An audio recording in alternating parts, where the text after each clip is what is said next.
right, everybody, welcome into episode 92 of Two Countries, Two Americas, All Sports, the only sports podcast that talks about both Brazilian and American sports. I'm Nicholas Solab, as always, from Chattanooga, Tennessee of the United States.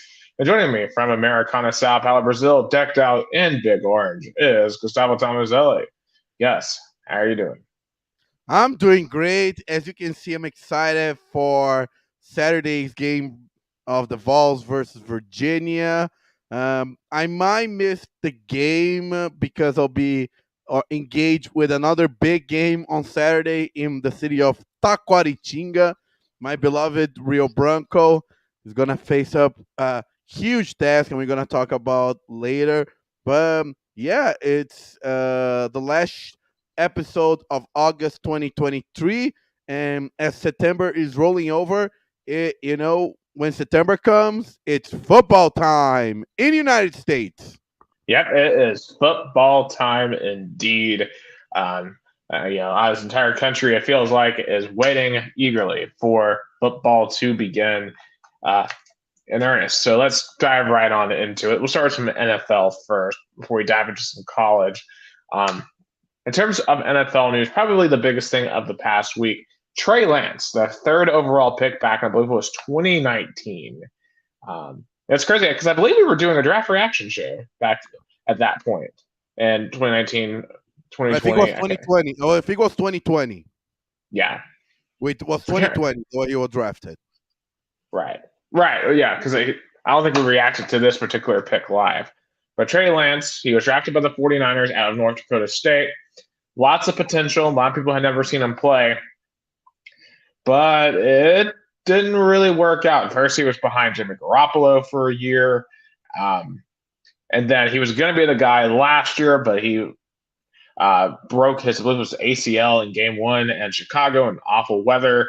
And that was pretty much that. Didn't really impress in preseason this year, and he was shipped out to Dallas to be the backup to Dak Prescott. And Brock Purdy seems to now be QB1 in San Francisco, assuming that he himself can stay healthy, because I was hearing that he was doing some injury issues. And, of course, obviously he had to go out of the NFC title game, which doomed San Francisco against the Eagles. Kind of first and foremost, when it comes to Trey Lance, I mean, are his prospects of being a top tier NFL quarterback done? Or does going to Dallas give him new life? And if it does give him new life in Dallas, should Dak Prescott be concerned? Just correct, it was 2021 draft. He was drafted, as you said, third overall. He went to North Dakota State, and it was a trade. It was actually the pick from Houston that Miami had it, and then they traded to the 49ers. And I think was bound to happen. San Francisco 49ers, they took a risk. And you may remember, before this draft, there were rumors that Kyle Shanahan wasn't a big fan of Trey Lance. He wanted to draft it. I remember there was big rumors that Kyle Shanahan wanted Mac Jones, not Trey Lance, as the quarterback. Then he was convinced by the scout to draft Trey, and then he dealt with a lot of injuries, a lot of issues. And I think when Brock Purdy came in and you went 7-0, and by then I feel like the 49ers coaching staff was like, okay, we have to move on. We found our guy. Brock Purdy is reliable. He understood Kyle Shanahan's scheme. I felt like he kind of clicked with Shanahan's offense, and Trey Lance never did it. And I think Dallas wanted a backup that already had some time in the league and, put some pressure on Dak. I mean, it will be interesting because I do think the Cowboys are definitely Dak's team. Trey Lance has a long way to develop as a quarterback before he can really threaten Dak. But I do think Dak does need to show some results this year in the postseason. He needs to get to, I think, the NFC title game this year. Because if you don't this year as the Cowboys, then I really do think that you really have to question, with all the talent that he's been given in Dallas, all the support and cast he's been given around him, if Dak Prescott can truly win on that high level. Because at a certain point, we had to admit that Tony Romo couldn't. And now I think Dak Prescott is on the ropes. He's got to prove himself. I'm not saying that Trey Lance would be that guy either. I just, and obviously he has great physical tools, but I do think there's something to be said about competition level in college. Now, I know that Josh Allen has worked out from Wyoming. I know Patrick Mahomes worked out from Texas Tech. But, I mean, you can't really get a good gauge on these quarterbacks from North Dakota State. I mean, they're not playing high-level competition. They're playing FCS, and they have far better rosters than the vast majority of teams that they play. I just don't think that you get an accurate read on just how good these quarterbacks are. And, yeah, they might be athletic freaks, but that doesn't mean they're going to be a great quarterback.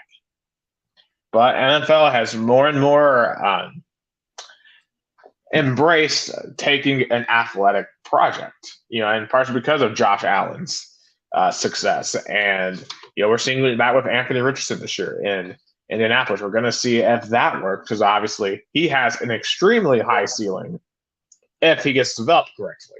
So it'll be fascinating to see. And Nick, yeah. And one other point I remember, Dak Prescott already dealt with injuries as well. I think it was in like 2021 or 2022. I think it was 2021 that he was out for the season by like week 4 or 5. And there was a lot of backup quarterbacks. I remember even Nick. I remember his last name was something Italian, even Snoop in. And so I think what Cowboys wanted was trustworthy backup that had time in the league, and in terms of athleticism, I feel like Trey Lance didn't develop enough, and he didn't caught up at the trend of athletic quarterbacks, and even the new ones, like for example Anthony Richardson, already shown that he can be the starter in the Colts because of his athleticism. Right, and I believe that they went to Andy Dalton that year, and it was just an absolute disaster for Dallas. So I do think that Dak definitely will be the guy for a while in Dallas, but I just need to see more from him, and we'll see if Lance can come back. He definitely has the athletic traits. And it was interesting what Kyle Shanahan said in the press conference right after the trade, where he said he felt like he had failed him. And, I don't know if that's accurate. I mean, you clearly have gotten a lot out of Brock Purdy, who was literally the very last pick of his draft. So, I mean, it's not like he can't coach quarterbacks. We know Kyle Shanahan can coach quarterbacks. It just, this clearly wasn't the right quarterback for him. And I guess that raises the question about Brock Purdy. Is he the long-term solution? Because obviously he's a great Cinderella story, because he was literally Mr. Irrelevant coming out of Iowa State last year. He comes in to fill in for Jimmy Garoppolo when he gets hurt. And all he does is go 7-0, 13 touchdowns, 4 interceptions, gets his team to the NFC title game. And I think they would have been competitive in that game if he doesn't get hurt, because clearly they were so hamstrung when he got hurt. And I don't know what his ceiling is as a QB, because this is the last time we saw a quarterback drafted this low that had a breakout start like that was Tom Brady. And, I don't know if Brock Purdy is Shanahan's Brady, because you think about it, Belichick has never won a Super Bowl with any other quarterback that's not Brady. Shanahan, as we know, has had a history of coming close but not getting it done. Of course, 28-3 with Ryan in Atlanta. He's had a couple of chances with the 49ers over the years with Jimmy G. Hasn't worked out. Of course, had a lead late against KC a few years ago in the Super Bowl. Didn't work. And of course, last year he just didn't have any quarterbacks at the end of it. So I am curious if Purdy can be that guy.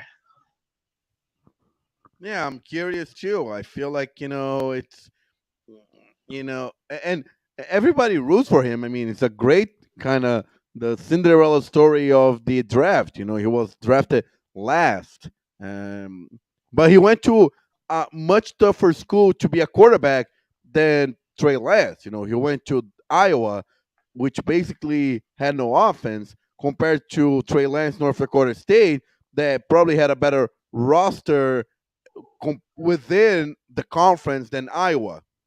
Well, I mean, he did play at Iowa State when they had Brees Hall, so he had an NFL running back with him, and Matt Campbell was had a really hot name behind him, and if he had wanted to, he could have jumped to a much bigger job at the time, but he didn't, and now his stock has kind of fallen a lot. They only went 4-8 last year, and it's just because in Ames, Iowa, you're not going to replenish that talent. They literally had an NFL starting quarterback in Purdy, and they had an NFL running back in Brees Hall, who, depending on whether or not he can be healthy, he could be RB1 with the Jets still, even with Dalvin Cook on roster, because Hall was amazing until he got hurt last year, like the first 5 to 6 games. So, I mean, Iowa State just doesn't have that talent normally on offense, and I'm very curious to see Brock Purdy this season, if he has a sophomore slump or not.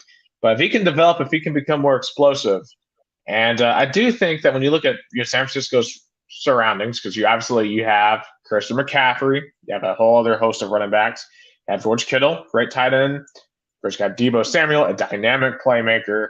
You got a host of other receivers.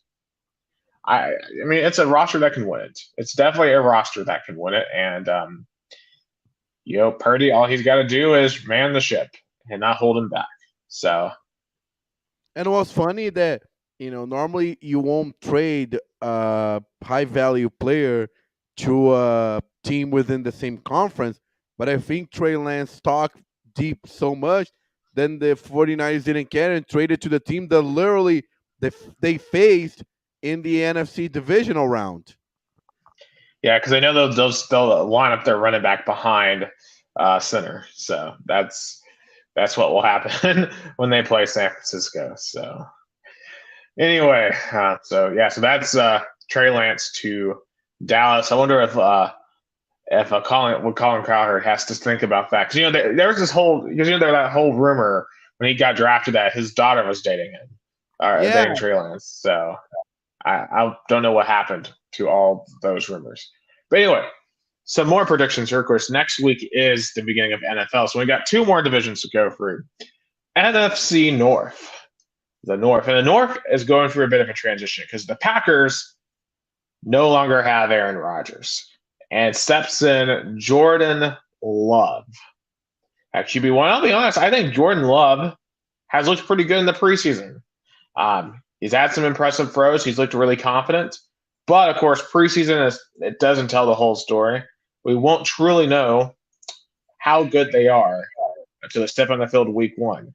Gus, I feel like we've been talking about Jordan Love for years now, about why did they pick Jordan Love? Why didn't they not give Aaron Rodgers all those weapons? Why did they waste all of those years? But now we're going to find out really if once and for all, Jordan Love was worth that 26 overall pick. And I think Aaron Rodgers will be, if he could, he will be in the sidelines wanting to watch this moment, because as when that moment happened, when Jordan Love was drafted, Aaron Rodgers definitely wasn't happy, and over time that pick consumed him more and more. He went bitter about it, and then he left. So now it's time for Jordan Love to prove that he can be the starting quarterback. Now he had time behind Aaron Rodgers to develop, to be nurtured, and let's see if Matt LaFleur is really this good of an offensive coach without a star quarterback. That Aaron Rodgers left. I'm curious. I think he'll be fine. Probably he'll go probably 8-9 or 7-10, but I think he'll do some decent games. And the division of course, now is definitely not the Packers. And I think he'll be competitive some games. I wonder, the games that will be interesting to me to watch with the division, Packers and Bears, because both quarterbacks have something to prove. Jordan Love and Justin Fields. I think both matchups between the Packers and the Bears will be interesting because those two young quarterbacks need something to prove. I'll say this: I think that the Packers have actually done a decent job the last year or two of getting some talent around um, for the future here. And it's kind of crazy to say that, but I think, for example, I think Christian Watson has a chance to be a superstar this year. I really do. I think the way he played towards the end of last year was very impressive, and clearly him and Love in the preseason at least have had a really good connection. Um, and not to mention, you still have Aaron Jones in your backfield. He's been a really good running back for several years now. And I think you still have some talent on the defensive end. I think Green Bay is going to be. I don't know if there really will be much of a drop off because I really think that Aaron Rodgers began to fell off a bit last year. I think he was a bit toxic to that locker room, and I think the Packers desperately needed to move on. I mean, this is a franchise that only moves on from quarterback when they know they need to. Because this is their third starting quarterback in 31 years. Brett Favre steps into 1992, doesn't leave till 2008, and that was the right decision at that time. He leaves for Minnesota. He has one more great year, and then it's done. And they are able to bring in Aaron Rodgers. They've developed him for several years, and obviously he had a great career, won a Super Bowl. But now, as you said, they've been able to nurture, they've been able to develop, and I think Jordan Love is 100% ready to take on this challenge for Green Bay. And I think Matt LaFleur, I've had my problems with his coaching at times, particularly since in 2020 in the NFC title game against Tampa Bay when he didn't go for it on that fourth down to 8 and they never got the ball back again. To me, I still don't understand that. You have Aaron Rodgers. Why do you not go and try to tie the game there? It just didn't make any sense to me at the time. But, I think that, that they can do well. And it's interesting that you mentioned Justin Fields because Justin Fields is, I feel like, one of the most polarizing players in the entire league. Depending on who you ask, and often it depends on whether or not they play fantasy or not, or what their perspective is, what they want out of a quarterback. Some people you ask think Justin Fields is a superstar. Other people say he is not good at all. And you look at the stats, he doesn't have the best passing numbers. But we know what he can do out in the open field, that he's electric in terms of running the ball. And let's be real, he hasn't exactly had a ton of help in the receiving core. And, just kind of where do you fall on this, Gus? Like, do you think he could be a superstar, or do you think we're all overhyping him too much? I mean, you point out something that's true is that the Bears' offensive core probably is not, good enough to make it, Justin Field into his full potential. And I think, but still, he needs to prove that he can be a reliable quarterback. That he needs to be a quarterback that can at least bring to be like the Bears need to be better than the Packers this year. That's, I think, the goal of the Bears. I don't see that happening. I mean, the Bears really have to have such a huge jump up. I mean, they would probably need to win about 6 or 7 more games to outdo the Packers at minimum. And that's assuming the Packers have a significant drop off, right? But I will say this. I do think, they've improved their receiver position. They brought in DJ Moore. They brought in Chase Claypool. So that's an improvement immediately at receiver position. Of course, they drafted our boy Darnell Wright. I'm excited to see if he can turn out to be a really good NFL offensive tackle. I think he will. And then defensively, this is where the questions are, right? Because it feels like the Bears have always had really good defenses, but right now, their best player right now is probably either Yannick Ngakoue or Tremaine Edmonds. And it feels like there's a lot of inexperience there in the defense. And I feel like that could be their shortcoming. And it may force Justin Fields and the offense to be in some shootouts. And I just don't know if we're going to be able to trust the passing offense enough. But I will say this, Justin Fields did have an improvement from year 1 to year 2. In terms of passing his first year, he only passed for 7 touchdowns and threw for 10 interceptions. Last year, he threw for 17 touchdowns and had 11 interceptions. He had one more interception, but he had way more touchdowns, improved his completion percentage by over 1%. And of course, he ran for nearly 1,200 yards. But if you're going to sustain yourself in the NFL, you can't run for that much as a quarterback. It just isn't going to work long term for you injury-wise. So, he does have to, continue to improve the passing. And I think he has the potential to be really, really good. And obviously, Chicago hasn't exactly had a great history of quarterbacks. So he could easily be the best quarterback in the history of that franchise. But, the best quarterback up to this point is probably Jay Cutler. Yeah, I was going to ask you, yeah. Because when they had the title in '85, was all about the defense.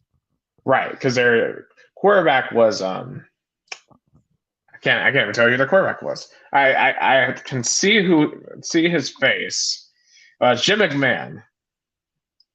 Not the Jim McMahon from WWE, or Vince McMahon. That's Vince McMahon, but there's a different McMahon. But yeah, so that was the defense, and of course when they went to the Super Bowl in 2005, that was Rex Grossman. I don't think anyone with a straight face will sit here and tell you Rex Grossman was a great quarterback. So, I think that's he'll be a super fascinating guy to watch this season. But honestly, and I feel like I've been hyping up this team all off season. The Lions, to me, are one of the most interesting teams heading into the season, and I think they're a dark horse for a lot of people. Are they a contender to break out? Would you say the Lions are a dark horse to win the NFC? Honestly, I think they are a dark horse to win the NFC. Now, I don't think they're going to win the NFC, but when you think about teams that we know are bona fide NFC contenders, I would say Eagles, 49ers, probably the Cowboys. And moving honest, that's probably it. And honestly, you can make an argument the Lions are better than any other team in the NFC.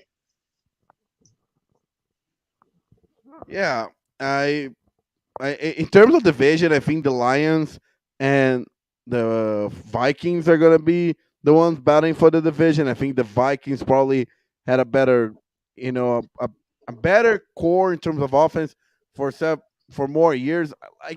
I think, and again, it's a year that the Vikings need to prove they go, beyond the wild card, especially the quarterback they have. Yeah, but doesn't it just feel like when you look at Minnesota, okay, we know Justin Jefferson is a bona fide star. He might be the best receiver in all football right now. But outside of Jefferson, we know Hawkinson's a good tight end. Who else in the Vikings roster right now is a star? Because Alexander Madison, he's looked good in spots when he's had to fill in for Dalvin Cook. We haven't seen him as a full RB1 yet. And I think he has the potential to be really good. But we all know the narrative around Kirk Cousins coming up super thin in big spots. Now, I do have to concede one thing when it comes to the Lions. How much more do you trust Jared Goff in a potential playoff spot? Now, he did make it to a Super Bowl, but proceeded to have one of the worst performances in the Super Bowl we've ever seen from a quarterback, and it just feels like he's never really recovered from that disaster in 2018 against the Patriots. And I think in terms of Kirk Cousins on big games, I was going to make a joke.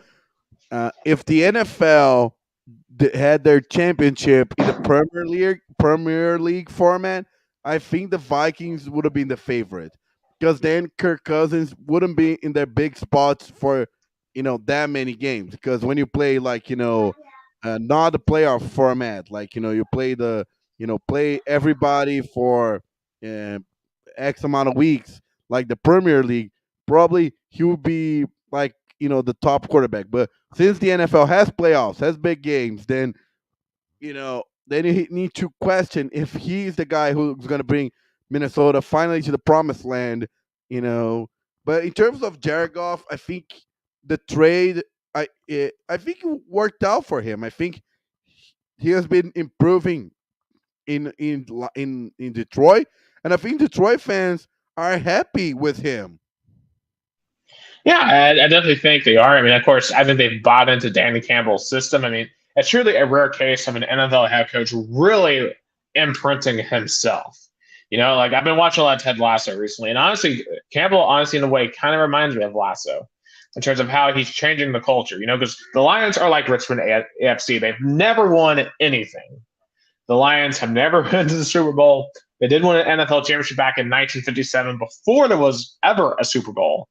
Um, like they just have never done anything in the modern era, and it feels like Campbell's the type of coach that can get the Lions to believe in themselves, that they can think about. We have a guy like Amon-Ra St. Brown who is the best receiver that no one talks about, right? Because if Justin Jefferson is the best receiver, period, then Amon-Ra St. Brown is the best receiver that no one really talks about. You've got Penei Sewell, who was worth every single pick, every single draft pick, worth of that draft pick. You have Aiden Hutchinson, who was your top draft pick last year. He looked amazing in his rookie year. Cameron Sutton comes over from Pittsburgh. Really good cornerback. Alex Alonze, really good linebacker. They have the pieces to be really, really competitive. That's true. They do have, but it's question whether they can prove that these pieces work together. I think they could work together, but I don't know how the ceiling is for the Lions. I don't know how the ceiling is for the Lions. So that's a great question. So Nick's gonna be, is gonna come back soon, but I'm just gonna go ahead and do our, uh, elect our, best quarterback. I'm gonna go with still Kirk Cousins. He's still, I think, the best QB in the division. All right, this may be a hot take. In terms of best quarterback, in terms of what I think is going to be the most dynamic for his team this year, I'm going to be honest. Give me Justin Fields. That might be a hot take, but I think he means more to his offense right now than any one of these other QBs. I mean, that's fair. The question is the best quarterback or the the VP quarterback, the value player quarterback? Well, I guess all right. If I were going just purely off of best quarterback, I mean, I think that Cousins is, I guess, the most accomplished quarterback, right? But honestly, I think Fields has more of potential. I would honestly argue Love has more potential than Cousins right now, and I don't think Cousins will be the best QB by the end of the season. So I guess I should kind of clarify my stance there, but I mean, all these quarterbacks right now are pretty close together. But best offensive player, Justin Jackson. Yeah, Jefferson. I think that's pretty unanimous. I don't know if there's anyone else that's close. I mean, I'd say second probably is Amon-Ra St. Brown, but Justin Jefferson is definitely one.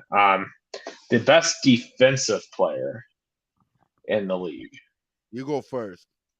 All right. For me, I am going to go. I'll go with Aiden Hutchinson. I think, he had a great rookie season last year. he really, I think, is beginning to help the Lions transform themselves defensively. Like the Lions for a long time have had an awful defense, just a horrible defense. But he really is a key piece of that. And it just goes to show that a lot of these rookie defensive players are coming into the league. I mean, how many second, third year players have we mentioned as best defensive players? We've mentioned Micah Parsons, Sauce Gardner. It's been definitely encouraging to see. Yeah, I'll agree with you. I agree with you as well. In terms of coach, I'm definitely gonna go Matt Campbell. Oh, absolutely, Dan Campbell. I definitely would agree with that as the best coach. All right, who's gonna be the NFC North champion? Detroit Lions, but the Vikings are gonna go for the wild card. I have the Lions winning the division, but I think Green Bay will be a wild card team. I believe that Love can get it done. So, do you think the Green Bay Packers going to go for the playoffs without Aaron Rodgers? Well, I mean, if we were doing this show 16 years ago, where I say, do you think they're going to go to the playoffs without Brett Favre? So, I mean, they've done this once. They can do it again.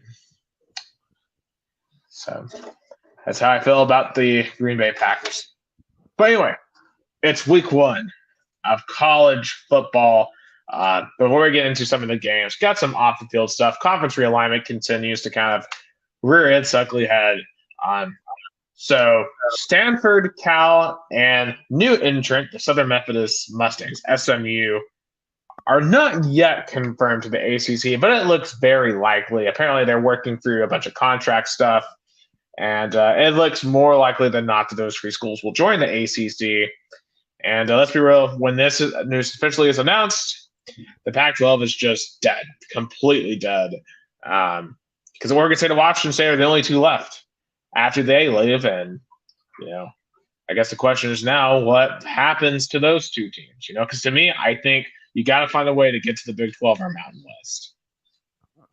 Yeah, Oregon State and Washington State athletic directors really need to be on the phone right now and calling the Mountain West or even the AAC, need to find a conference. They need to find a conference to go together. Yeah, I mean, they have to stick together at this point because there's no conference left for them to stay. But and I think the Big 12 they already have the newcomers. I think they're gonna go Mountain West or AAC. Yeah, I think that those are the 2 most likely. The Big 12 is so full right now. I doubt they're going to want to add those 2 teams. And I just don't know if those TV contracts would allow them to add those 2 teams in particular.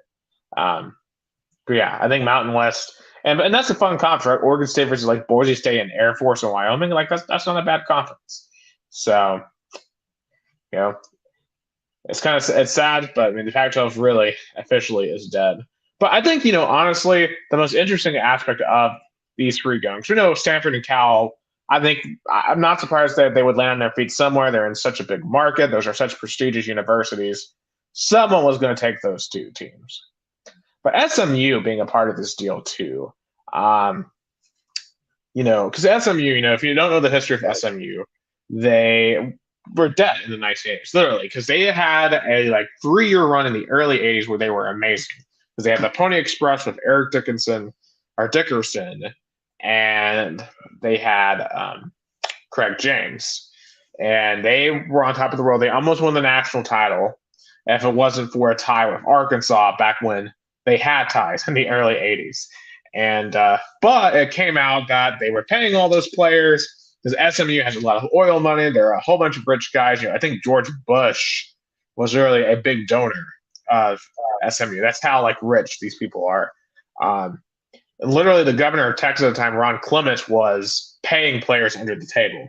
So NCAA figures this out. They shut down the program for 2 years, allow everyone to transfer without penalty, and SMU just was awful for about 25 years afterwards because they basically had to restart the program from scratch. They were jetted to a small conference. and it couldn't do anything because they used to play with like Texas and Texas A&M in the Southwestern Conference. But if this deal goes through, they would be returning to a big conference in the ACC. And to me, it's just such an interesting story to see SMU be able to see that that's taken them about 35 years to recover from the death penalty to get back into a Big Ten conference. And I think the ACC realized, like the Big Ten, they can't afford it to be regional. SEC is allowed to be regional, but the other conferences, I don't think so. Like the Big 12 has Cincinnati, the Big Ten has now the California schools. The ACC is going to have, Texas and California schools, and the SMU probably is the one program that you know has, as you said, a lot of potential to be good again. And it's how ironic that if if there was NIL back then, everything the SMU did would have been legal. Oh, absolutely. I mean, there have been so many car commercials that have been unbelievable. And I guess also when you look at SMU too, because their arch rivals historically are TCU. Because SMU's in Dallas, TCU's in Fort Worth, and of course TCU has had a really really good success in the Big 12. Making it to the national title last year, being to go into several conference title games, winning some conference titles. So I think SMU for the past 30 years has really been looking up at TCU. With SMU now in a bigger conference, could they have their own resurgence of sorts that's similar to TCU? Or do we think TCU just is much more stable and has a much higher ground to be able to pull off what they've pulled off, Yeah, I think when your biggest rival achieves something, so big as playing for the national championship, it makes you pressure to do something big as well. And I think SMU AD probably has a lot of pressure for the boosters to be like, hey, our biggest rival went to the Natty. What can we do to be in the path for that in a couple of years? And moving to a bigger conference makes a difference. I'm not saying they're going to go for the national championship in the next 5, 8, 10 years, but the being the ACC, maybe they can be viable for first being bowl eligible for several years, then maybe winning the conference, then probably with this playoff expansion, why not? Yeah, and what's interesting too is that you brought up their boosters. Apparently, one of the stipulations they would accept is SMU for the first I think 8 years of the deal would not take any TV money because their boosters would basically pay the school whatever they would be getting paid for the TV money just to go to ACC football. The boosters want to play big football that much; they're willing to cover the entire cost. I'm not getting TV money. I mean, that's unheard of to me. And I don't know how many other schools in the country could do it.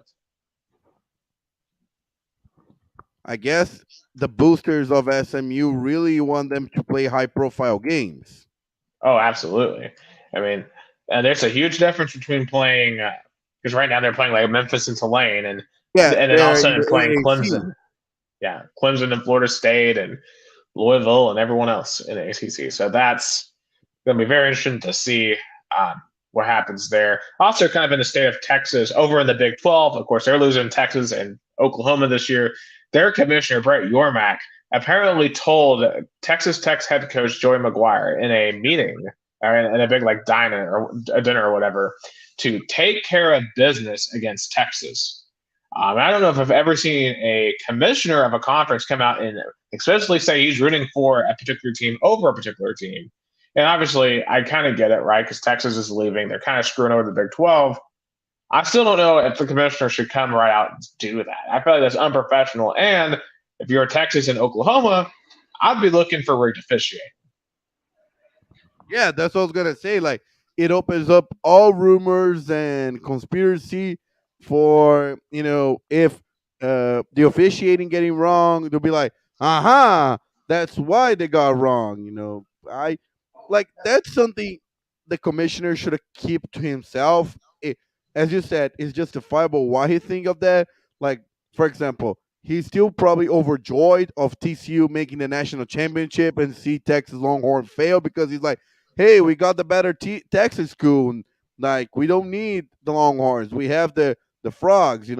At least they make to the national championship. And Texas has not been to the national championship since I believe 2013, 2012, 2010. Yeah, 2010. yeah. So I mean, they haven't made the playoffs in the playoff era. So I mean, now they have Texas A&M, literally the only Texas school that's been in the playoffs, TCU. So that's just kind of crazy to really think about. And then that game too in Texas Tech, well, it's in Austin. It's in Austin. So um, yeah, but Texas should have their head on the swivel all year. And so should Oklahoma. I'll be very curious to see if there's any shenanigans that happen against either team. What's funny is normally people would claim that those teams get preferential treatment by the Big 12, but I don't think that's going to be the case this year at all. Yeah, definitely it would not be the case. I would say that. But again, I think Texas college football is gonna look a lot different in the next year. With Texas moving, eh, SMU probably moving, and there was a delay of action in terms of the SEC inviting SMU because of college football meetings in Dallas. That's interesting. Yeah, I mean, you know, I mean, there's just definitely the pettiness. You gotta love the pettiness of college football. There's so many little petty things happen, and that's one of the best parts of the season as we get started here. Because we had week 0 over the weekend, and frankly, there wasn't like a ton of big things. But Notre Dame took care of Navy 42-3, wasn't close. Uh, you know, I think the biggest storylines from the weekend. USC struggled on defense again, and I think that's alarming. They won 56-28, but I don't think it was the greatest performance in doing that. It kind of broke up a little. Can you? Yeah. So I was just saying, I think the biggest storylines from the weekend. USC still has a lot of problems on defense. A lot of problems. They gave up 396 yards of offense. San Jose State ran for 7 yards a carry against USC and put up 28. That's concerning. It's because if San Jose State can do that, there's better teams they play. Oh, first of all, shout out to Jason Wyrick. He was coming on your Facebook, and I don't know why it wasn't showing on our end. Really? I don't know why he was commenting about. Yeah, I see that now. So not reading my comments, boo. I'm like, yeah, Jason, we weren't seeing your comments. So I'm now seeing them. So he picks the Packers win the division, and Jordan Love the best QB in the NFC North to watch. I think both are very possible because I've been really impressed with what Jordan Love has done in the preseason. I think Jason, sorry for not reading your comments. It wasn't just showing on our StreamYard. I don't know why. You probably have to comment on my Facebook. I don't know why it's not showing on Nick's Facebook, but mine shows.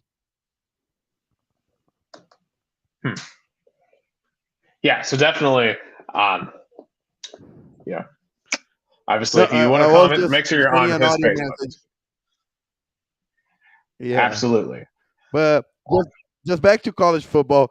This week 0, I mean, probably Lincoln Riley is gonna look to the San Jose game and probably will figure out to make the defensive better because he needs to. Because USC is the team to make the playoffs, and definitely the Pac-12 wants that to happen because that's literally the last shot of Pac-12 making the college football playoffs. After that, Zero chance. I don't know if he's going to. It seems like Lincoln Riley has no solution for defense at all. Like it goes back to his days against Oklahoma. That's always been the Achilles heel, and that's why he's never won a playoff game. And Alex Grinch hasn't been able to be the solution. And you just have to really question how committed is he to having a good defense. And because it feels like they're getting better talent there, but I don't think it's doing what it's just not helping. And it's not helping enough to help because, as good as Lincoln Riley's offenses are, they're not infallible. And when they aren't, just pitch perfect, that's when Lincoln Riley tends to get beat. And I think that, it's alarming. And if they don't improve the defense, they're not getting anywhere close to a national title. And I don't even think they would win the Pac-12, frankly, if their defense doesn't improve. Because I think, Oregon can beat them. Washington can beat them. A healthy Cam Rising with Utah could beat them for the third straight time. Like, you got to improve your defense because Caleb Williams can only do so much on offense. Yeah, that's true. Like, again, it's those defensive issues that probably is going to keep Caleb Williams away to playing the college football playoffs or the national championship. So, and I think we also have to watch too with Caleb Williams. I am curious to see how committed he's going to be this year, right? Because he kind of, because a lot of the projections have him as the number one pick next year. You have to wonder how that's going to affect him because he's already doing commercials right for Dr. Pepper. He obviously has the whole painting nails thing going on. I have my questions about him in terms of what he's like as a leader. Can he keep his team focused? I think those are all valuable questions because clearly, you look at the two postseason games last year. They got Brown Stadium in Vegas against Utah and against Tulane when they could have finished off the Green Wave on multiple occasions. They couldn't do it. So I really have my questions about USC. Yeah, year 2 for Lincoln Riley. Let's see if he can make this team viable for the big games. Absolutely. And just some other side notes too. And obviously none of the rest of these teams are going to be anywhere close to championships or anything. Vanderbilt, our good friends over in the west end of Nashville, they barely survived Hawaii. Shout out the Rainbow Warriors for a good fight in Nashville. Only lost 35-28. But Vanderbilt Stadium, what is going on here? Why are they playing in a construction zone? How do you not structure your stadium renovations to be done by football season? Like, why is your scoreboard hanging off a crane? And why is the visiting team, having to be in a circus tent in a locker room? Yeah. It just shows how little they care about football, and they know their stadium's not gonna be filled up, and they know that they can get away for playing with when their stadium's being renovated. Seriously, I have seen bigger crowds at UTC than I saw at Vanderbilt Saturday night for kickoff. There are tickets on Saturday going for like $5 to go. It's probably cost more to park than get into the game. I don't know. I don't know why we keep them around in the SEC. Frankly, like we're bringing in all these big names. We're rumored to bring in all these big names. We're keeping around Vanderbilt. Like no one sees them as their rival. For Tennessee, they're like our fifth rival, and we frankly they're a pity rival just because we happen to share a state with them, right? Like I just don't know. Outside of them being a private elite institution, which is, I guess, really the only reason why we keep them. I have a proposition. I would swap the Vanderbilt with Memphis Tigers, with the University of Memphis.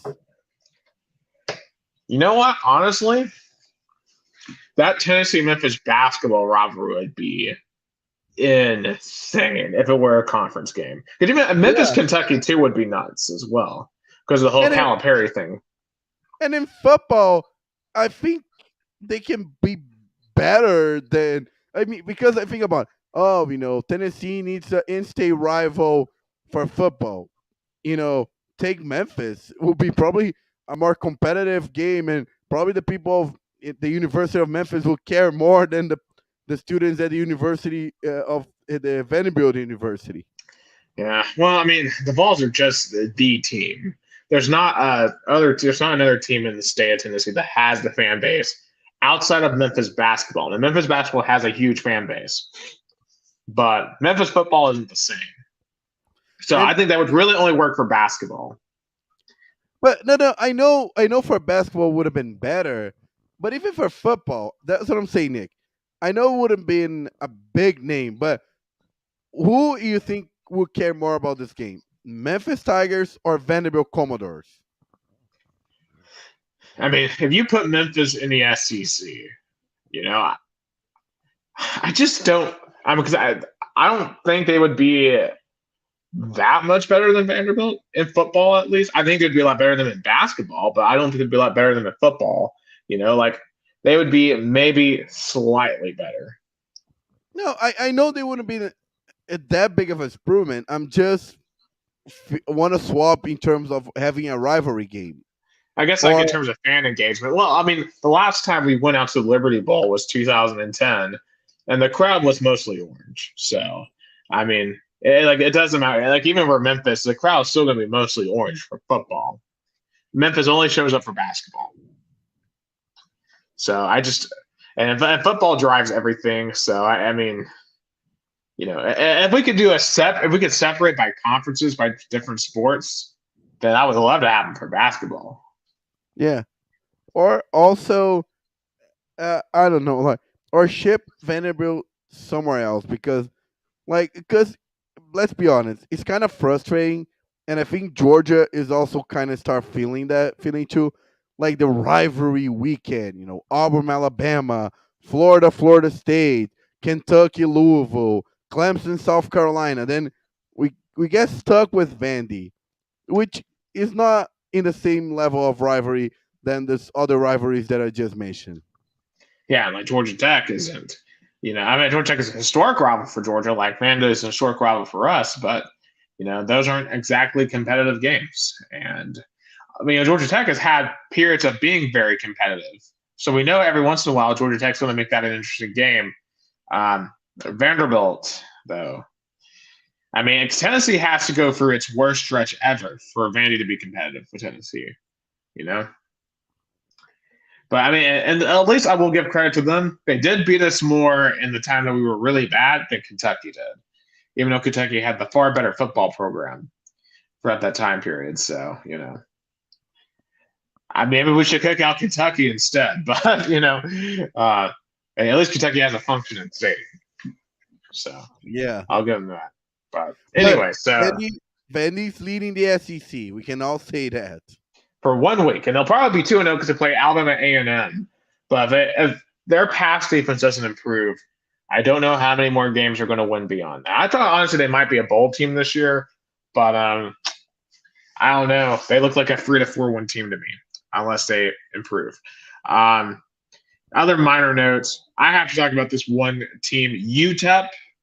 Freaking UTEP might be the dumbest team. I'll kind of explain to you guys what happened. They were playing at Jacksonville State, who was playing their first ever ranked team ever. First ever FBS game, rather, ever. UTEP comes out on like a 4th and 3, and you know the formation, right? When you come out to kneel, like you put the quarterback under center and you put like the 3 fullbacks around. They come out in that, but they fake kneel. They drop back to pass and get immediately sacked on a 4th and 3 from midfield in the middle of the first quarter. Okay, so fast forward to the 4th. They're down by 3. And keep in mind, UTEP, on average, has a 50-pound advantage on their offensive line over Jacksonville State's defensive line. And they're running for like 7 yards a carry. It's a 3rd and 1. They have like a minute and a half left. We've got 2 timeouts. and they're at like Jacksonville State's 20. They pass for the end zone on 31. Okay, it's incomplete. It's 4th and 1. You can kick a field goal to tie it, but they decide to go for it and pass, despite the run advantage. Like if you're gonna go for it, you can get a yard on the ground, but they pass and get intercepted. And UTEP, honestly, it was some of the stupidest play calling I have ever seen in my life. And their coach, Dana Dimel, is 14-37 as a head coach at UTEP. So I guess they survived not because of something. They survived despite their dumbness because of the other. They lost. They lost. Yeah, they lost because of it. They outgained Jacksonville State. They controlled the game, but they just kept on making stupid 4th down. They were calling the game like a 12-year-old on Madden. You know, it just doesn't make any sense. And if you're a UTEP fan, I'm so sorry that you have to deal with that. But that's really all the things I want to say about week 0. Not much really else to say. I guess one thing some people were complaining about. So we saw the first implementation of time running on first downs like NFL to try to shorten the games. I'm going to be honest, I didn't really notice it that much, and it didn't really bother me because I'm used to watching a ton of NFL. A lot of people that were saying, "Oh, this just sucks. We're getting less college football now." I don't. To me, it didn't really bother me. No, I think both sports need to have more things in common than apart. So, especially and now the NFL, literally, the college football is more and more NFL's minor league. The better to have the rules and the way the game is played, and even the time management the same way. Yeah, and I think as we see in the bigger games, it's still not going. The games will still feel really long. I feel especially when we get to teams like Tennessee and they're running 100 plays a game. Like it's just gonna feel longer. One more note I wanted to bring up, and this is about Nick Saban, our good friend Nick Saban. It feels like we've talked a lot about Nick Saban. He's been in the news a lot this offseason. So Alabama opens up against MTSU, and normally, like most teams, they would release a depth chart the week of their first game, but they haven't. For the first time ever in Nick Saban's tenure, he has not released a depth chart and won't name a quarterback, and says that they will, and basically alluded to having a psychological and strategical advantage for not naming their certain quarterback against MTSU. I don't really know what to make of this. Because it just seems like Bush League stuff that Nick Saban shouldn't be doing. As someone as great of a coach as he is, like, why are you resorting to these tactics? It feels so beneath him, and especially the team he's playing. Like nothing against the MTSU. It's a great university down in Murfreesboro, but the Crimson Tide should take care of business, should easily beat them. But it seems so petty. And it's like, are they trying to confuse Texas in week 2 or something? Like they're going to get to see all your quarterbacks playing week 1. So I don't really know what they're trying to do. And it really just signals to me that they have no confidence in any of them. That's what it signals to me. And also it signals that the fall camp wasn't good. It wasn't the best fall camp they had. Right. We're going to learn next week when they play Texas for sure. Truly where Alabama's at. As I have my questions. I have my serious questions about Bama, but it's time to talk about the Big Orange because the Vols are back in less than 72 hours from now because on Saturday afternoon in Nissan Stadium in Nashville, I wonder if this will be the last time they ever play in Nissan Stadium before the new dome is ready. They start their 2023 campaign against Virginia. And, I felt like we've been talking about the Vols off and on off season. Last year was magical. I know I didn't end in a playoff appearance, I know it didn't go to the SEC title game, but still, for all the terrible years that I watched growing up as a fan and then experiencing just some of the worst years as a student, last year was incredible. And I don't know if I've awaited a season like this one, like I have this one, ever. Yeah, it's a lot of pressure now under Joe Milton because Hendon Hooker definitely delivered one of the best QB performance. That I mean, Hendon Hooker was probably the best quarterback in the 21st century for the Vols. I think no question about it. Easy. Easy. So now Joe Milton have to step in and replace him is going to be hard. I know when we had a great quarterback in the 20th century that left, the next one won the national championship. So I'm just saying that when Peyton Manning left, T. Martin took care of the quarterback position and got the Vols a natty. So hopefully Joe Milton can also be, and both were African Americans. So, well, I guess it is a point. And of course, Joe Milton, as we all know, has just incredible athleticism. I mean, he can throw a ball further than virtually anyone I've ever seen. Also, it is a very gifted runner. Is very quick. Just an absolute beast of an athlete. Probably most comparable to someone like an Anthony Richardson. But I think he can be a far better thrower of the football than Anthony Richardson. I think in his time that he played last year, he demonstrated that he was no longer just overthrowing balls downfield. Like he was hitting a lot of those deep shots, and it was opening up the underneath passing game, and he was being more consistent on that route. But this whole team isn't just Joe Milton, right? When you take a look at any offense, starts with the offensive line. And I think if I have questions about the offense, they are the line. I think we're kind of thin there. Cooper Mays has been hurt. He may not play for the first couple of weeks. We're actually, I think because of his injury, we only have one center right now. And to me, that's kind of concerning, right? Because, obviously there would be other guys who would fill in if our center got hurt. But that's not the place you want to be, right? Like we need Cooper Mays to get back and get healthy as soon as possible, especially in the middle of the season when we play much better competition. But otherwise on offense, I don't have questions. I think our receiving core might be the best, not just in the SEC. I think it's the best in the country, maybe outside of Ohio State. Ohio State, I think, has an argument. Maybe USC has an argument. But I think this Tennessee receiving core is insane.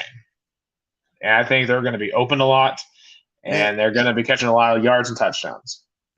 And a testimony how great of a recruiter, not only on-field coach, Josh Heupel is, that he replaced two key players, Hendon Hooker and Jalen Wyatt, with also great players.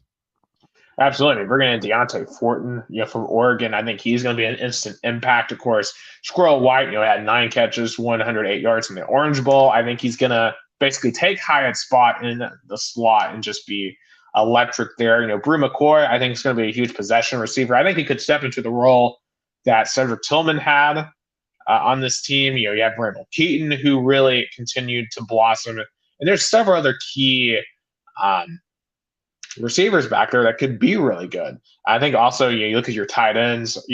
Jacob Warren is back for his final season. I think he had good moments last year, but I do think his backup, McCassels, is really talented and really a big-time athlete. I think he could be the top tight end on the team before all is said and done. I'm curious to see if Ethan Davis at tight end gets any run as well, because I think he's a gifted athlete, but he may end up just being redshirted. Of course, running backs as well. We have to remember when it comes to Josh Heupel, he actually runs the ball more than he passes. So Jabari Small will be your main running back. And to me, I have increasingly found that a lot of people don't love him as the RB1. They would rather see Dylan Sampson or Jalen Wright be the RB1 than Small. Now, I think Small has done really well as a running back, but I will say he does have that tendency sometimes of, you know, not making a cut, kind of runs straight to the defense. Um, I'll be curious to see if there's less of that this season as a starting running back. Yeah, I mean, there'll be a lot of questions, you know, uh, a lot of people have in terms of the falls, but I think Josh Hype was going to handle it. But I was watching UVA's head coach press conference, and they also seem very excited about this game because, again, they couldn't finish the season because of all the tragic that surrounded the community, and so and Jason Warwick said Jabari Small has been fine. Not everyone can be Jalen Hurd or Alvin Kamara. And I agree with that. I mean, it'd be one thing if we were the only good running back we had, but I mean, we do have, I think, three very capable running backs, and I think even further down the depth chart, there's some more talented running backs there in the stable. So we are not short of running backs, and if for anything else, our running backs should always be very fresh because we should, I think, be playing three at minimum. And I think they all bring very different things. I'm really excited to see Dylan Sampson a ton. Get some more playing time at running back because I think he could be really electric. And I agree with Jason that he says the full stable of good backs is easily better than one excellent one in this offense. Yeah, because I mean, run excellent back would get worn out with the pace, right? Like you want to have that constant rotation, and it really keeps the defense on their toes, especially considering that we often play with where the running back lines up, right? He's not always lining up against the quarterback. He sometimes is in the slot, and our running backs do a really good job of knowing where they need to be. Of course, let's be real. The main questions about this team, obviously outside of Joe Milton, because obviously that's the guy everyone wants to talk about with the big arm, they are the secondary primarily on the defense. And of course, the secondary, and of all intents and purposes, was the reason why we didn't go to the playoffs. 63 points, 6 touchdowns to Spencer Rattler in South Carolina. Just college fans say that was the reason why we didn't go to the CFP. And a lot of those guys are back. And I was talking to some friends, and they still are very bullish or bearish rather on the secondary. They don't think that they can pull it out. That they are going to improve rapidly, and that we're going to be relying a lot on our front seven. When you look at our linebacker core, when you look at our defensive line, to make a lot of defensive plays because they feel like that Tennessee is still going to struggle on the back end to really contain the opposing quarterbacks.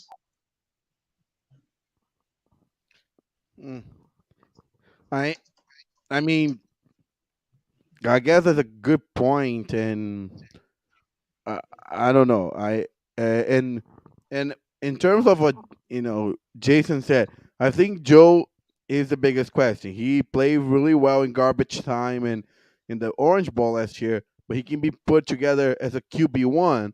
That's what I ask, and he is coming in replacing a guy that me and you agreed was the best quarterback Tennessee had in the 21st century after so many failed quarterbacks.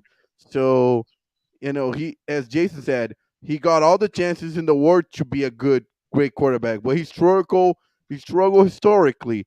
But again, he can also be Tim Martin that replaced Peyton Manning and also was a good quarterback, good enough to take the Vols to the national championship.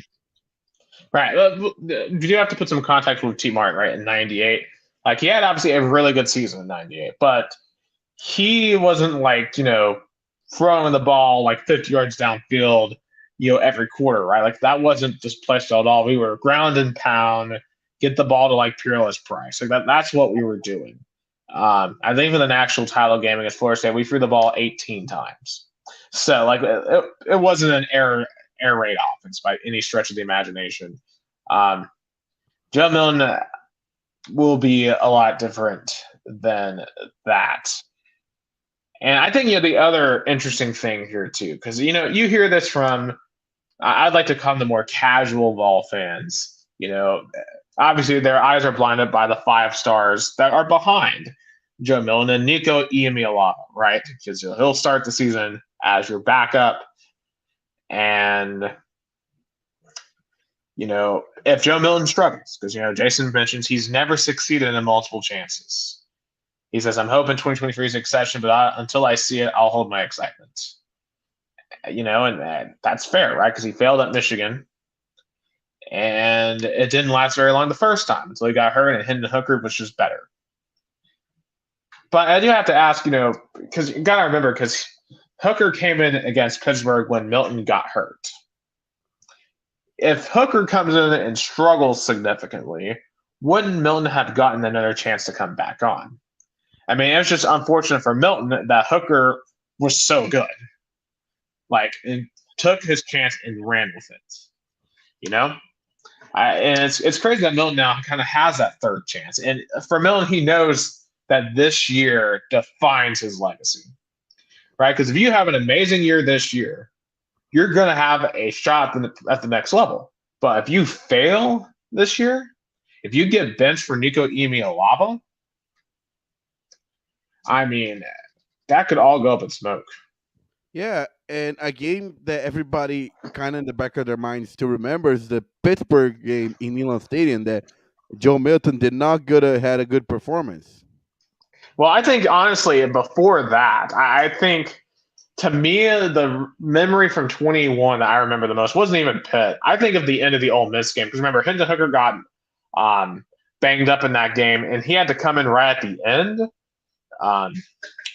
and he ran out of bounds with no time left. Remember that? Because it was after all the golf balls were thrown and all the mustard balls were thrown, and we had a chance to win the game at the end, and he ran out of bounds for no reason. To me, that is the worst memory for Joe Milton, right? So I still think he has come a long way since that. A long way since that particular moment. And what Jason says, he could be 2023's Anthony Richardson.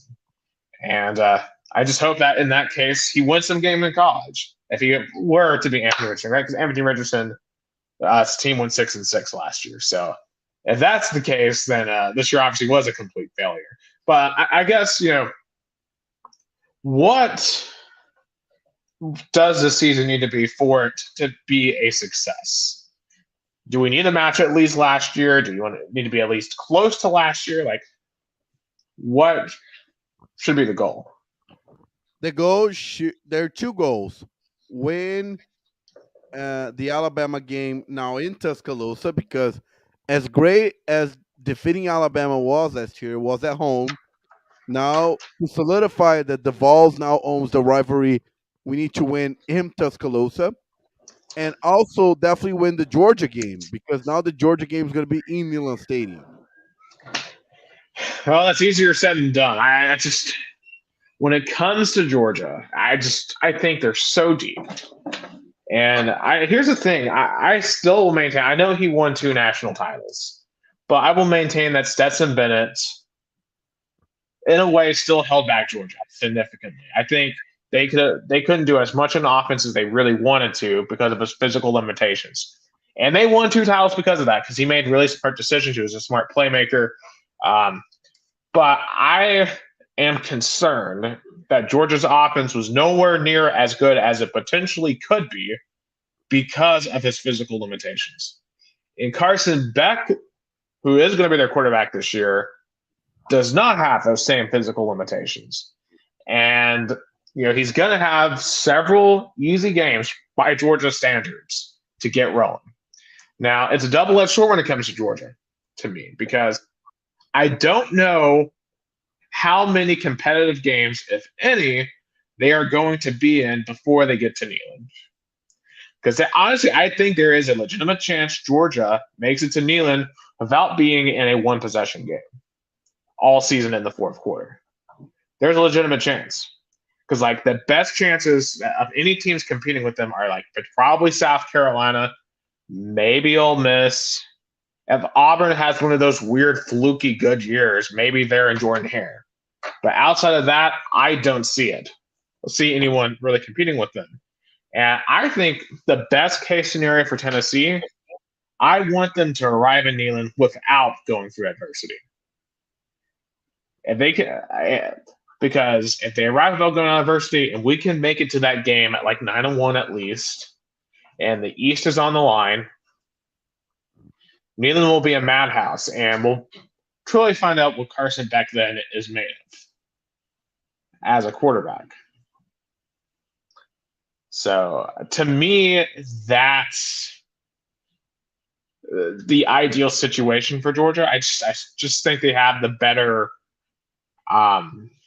depth, and plus for some reason Kirby Smart just has had Heupel's number. Like our offense has only scored 3 touchdowns in 2 years.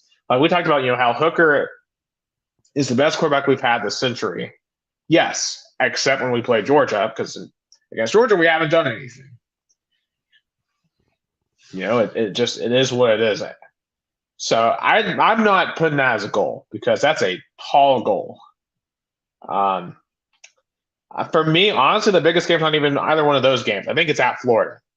We haven't won in the Swamp in 20 years, since 2003. And I think with where Florida is at right now as a program, the fact they've got Graham Mertz as the quarterback, who really did not play well at all, Wisconsin, I think you got to win that game. You have to win in the Swamp this year. So if you can't win it this year, then when are you going to win down there, right? Like, you have to win in Florida this year. I mean, winning at Bama would be amazing, but Bama still has, like, top 5 talent. Although I think they're going to struggle at times this year. And I think Tennessee has a real shot to win in Tuscaloosa. But Gainesville, Tennessee's going to be the favorite to win there. So I think that just psychologically, because if you can, it's like Ohio State and Michigan. Yes, it was great when Michigan beat Ohio State in Ann Arbor. But if you can beat Florida in Gainesville, then their psychological hold they've had over us for 20 years is gone. Completely. Yeah, I agree. So that winning the Swamp probably is more important than winning in Tuscaloosa. But real quick. Yeah, so I guess first, what do we think about this game? Do you have any concern that this could be close? Because we are a 28-point favorite in this game. I think the Vols cover the spread. I think it's going to be 45-14 game. Yeah, I want to be fair to UVA, and I always get a little jittery because I remember Georgia State right in 2019, and I'm like, oh yeah, nothing to worry about here. And that was not the case. But that was Jeremy Pruitt, that was Jared Garantano. This is not that team anymore, and I can trust Josh Heupel to take care of business against a team like UVA. The quarterback is from Monmouth. He was an FCS starter last year. I think I saw they lost their top defensive player for this year. I mean, they shouldn't be. I mean, UVA, honestly, when you look at their talent, when you look at their performance, is the second weakest team returning on the entire schedule. I would argue that UTSA and UConn are tougher games for Tennessee than Virginia is, and that every SEC team that we play is better than Virginia. If we struggle against UVA, that is a big red alarm for the remainder of this season. If Tennessee is for real going to be a contender, then this should be a game we take care of very quickly. And I like to think that this team will be a contender. I don't think they're going to be a title team, but I think they can be in the range of in the realm of where they were last year, and I think they'll take care of this. In terms of a score, I'll pick, I would normally pick 50s, but for first game jitters, probably first game errors, give me like 42-17. So I guess I'd give UVA the cover, right? At that point, it'd be 25, just to be a little, and that's just being a bit conservative on my end. And then pick Gus, what do you think our record's going to be? I think it's gonna be 11-1. I, as much as I would love to go with that record, I am gonna go 10-2. I think we repeat last year, and I think we lose to Georgia. So I think Georgia will win the East again. And I think we'll lose one of our road games. That's not Florida or Alabama. I think at Kentucky after Bama really scares me. That's a potential trap game. And as crazy as this sounds, honestly, I think Mizzou right before Georgia scares me. And I feel like people have called me crazy when I tell them I'm worried about Missouri. But like, I think Missouri has a chance to be a lot better this year. I think they have a chance to have a better offense. They're slowly sure getting some better talent there. Now, granted, Tennessee has a much better roster, and Tennessee's front up 60 plus in both years. But you have to remember, we ran up the score on them at the end of last year, and you have to wonder if that's going to prompt Mizzou to come out and be far more motivated for that game when we come back. Because the last time we went up to Columbia, we threw up like 62 on them, and we ran up the score on them last year. Like Mizzou and like Eli Drinkwitz, he's like a petty high school girl. Like he's gonna remember that stuff. He's like a Shane Beamer. Speaking of another important game, South Carolina too. We have to avenge South Carolina because they absolutely punked us last year for sure. And A&M as well right before Bama. I think A&M, they're one of those wild card teams this year that on paper they should be really, really good, but you just don't know if Fisher and Petrino are going to work together. But if they do, watch out. I think that could be a competitive game as well. But Jason, so he kind of made two comments. He said, I meant the ascent as a prospect. This is on Joe Milton. But I digress. I think we will regress overall, but showing tangible progress to a more well-rounded offense, not relying on Hooker, is success for me. And he goes 8-4 or 9-3. And I feel like if that happens, a lot of fan base would be disappointed. But I think that's totally fine because at the end of the day, right? And that if that happens, then we can kind of ride this off as a transition year into Nico. And then, with Nico, then you finally have the 5-star prospect in the offense. So, but we'll see what Joe Milton can do. It's his time to shine. We'll see in a few days what happens on noon on September 2nd. But I also wanted to get to some of the other top week 1 games. And so we picked 5. We're going to try to talk about the 5 of these a week.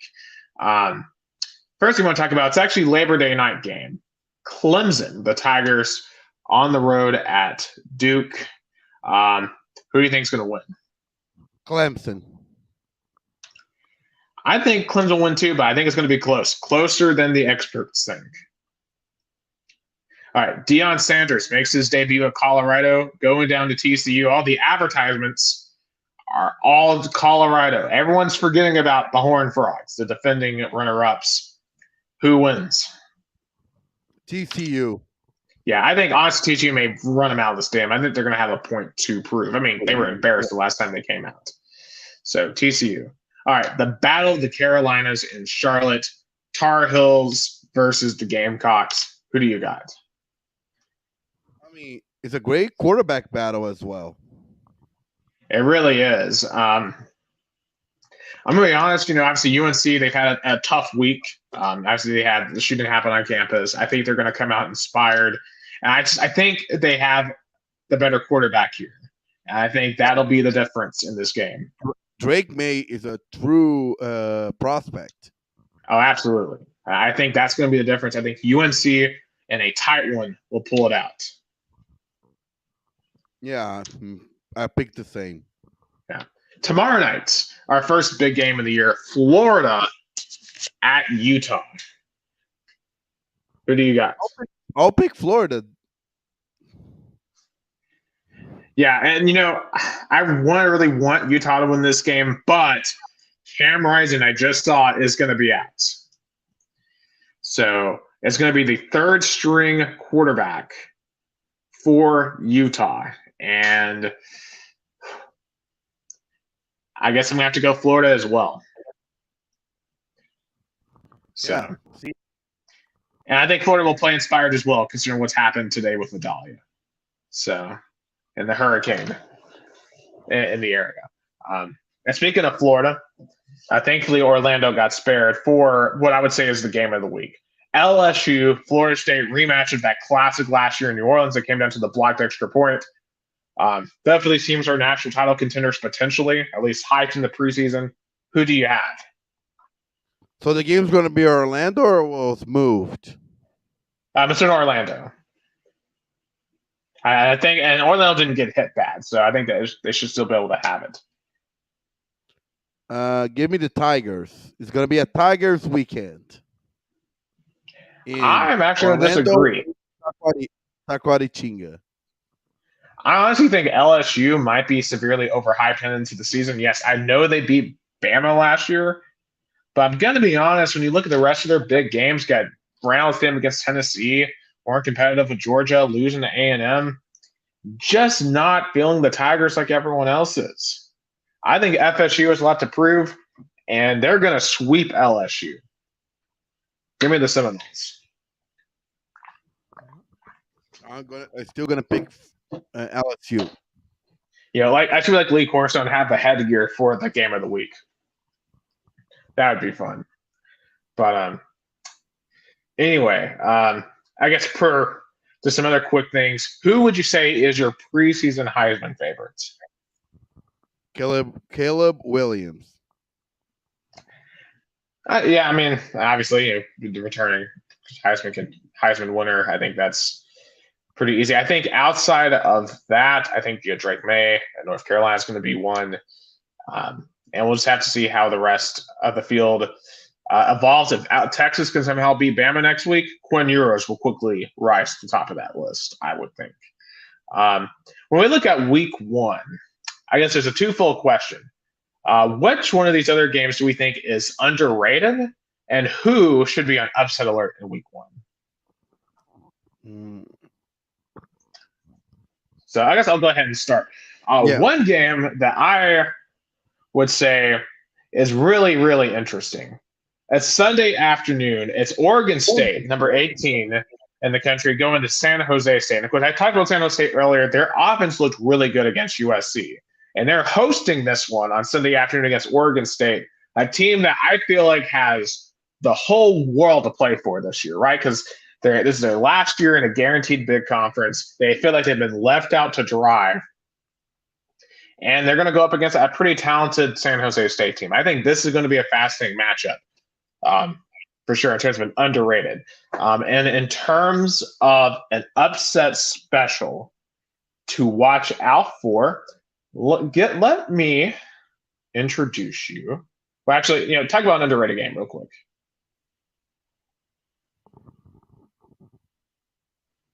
For what I can see, my upset alert is gonna be in I would say North Texas. I think they're gonna beat Cal. Is that counts upset alert? Cal is a 7-point favorite, so it technically would be, but I definitely wouldn't be shocked. But I mean, Cal was putrid last year. So, but I mean, it's definitely a result that could definitely happen. I think one matchup to potentially watch out for, I think Boise State Washington is a potential upset alert because, Washington has a lot of high expectations, but Boise State, as we know, they are usually a pretty talented team. Additionally, I think another game I'm really interested to see, can Miami of Ohio, the Redhawks, and I know they weren't really that good last year, can they take out the Hurricanes? It's the battle of the Miamis. And wouldn't there be anything more embarrassing for Miami to lose to Miami? Yeah, then DU is going to move from Florida to Ohio. Yeah, so those are some of the top ones. Honestly, maybe one of the more, not the best week one I've ever seen, but it's going to be fascinating, and there's going to be all kinds of narratives that will be spun out of week one, I'm sure. So we'll recap all the action next week. One more college sports note. This is on the basketball court. Thompson Boling Arena has received a bit of a name change. It's still TBA, but it's at the Food City Center. A lot of people are complaining about it. We can't make fun of Kentucky with Kroger Field anymore. Does it bother you? Like, I think it bothered me at first, but I'm like, well, we have to get money, right? The program has to get money, and it's just the court, you know.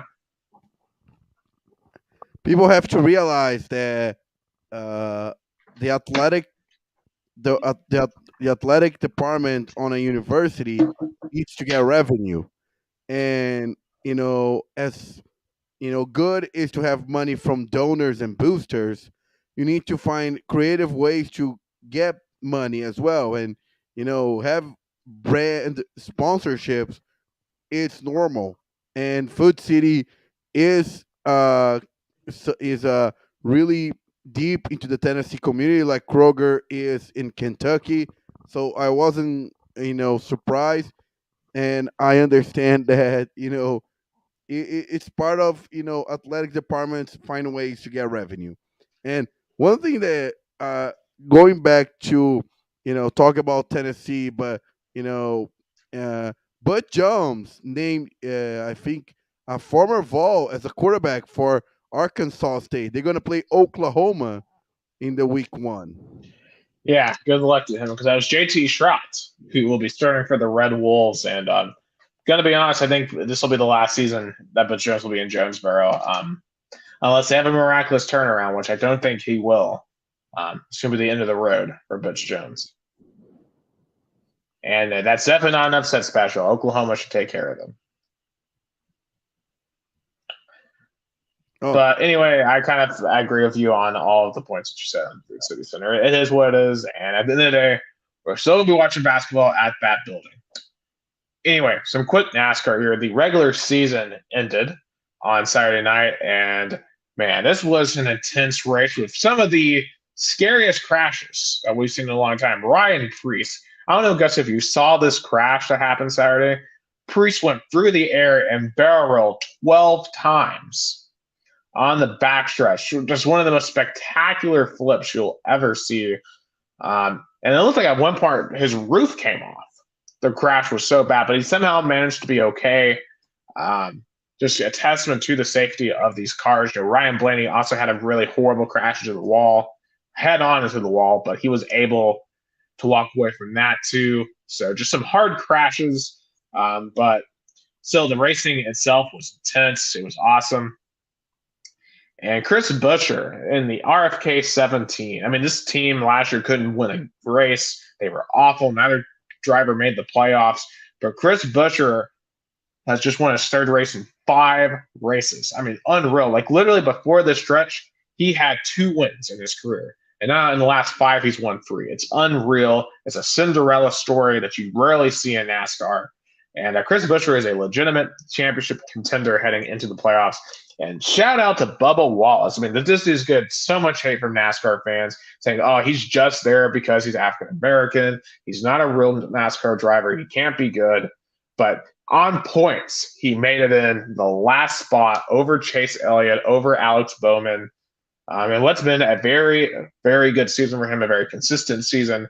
And in each of the last 2 years, he won a race in the playoffs in the last 10 races. So I think he has a shot to get a round or 2 deep into the postseason. And, for Elliott and Bowman, I think they would have been in it if they didn't get injured early in the year. But I think the question for both of them is, do you continue to do activities outside of NASCAR that risk yourself, right? Because Elliott, if he doesn't go snowboarding and break his leg for 6 races, he'd be in the playoffs right now.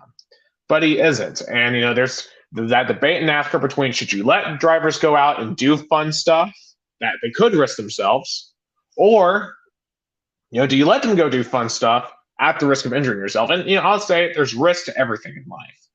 And, they're NASCAR drivers. Like, every time they step into the car, they're risking their life.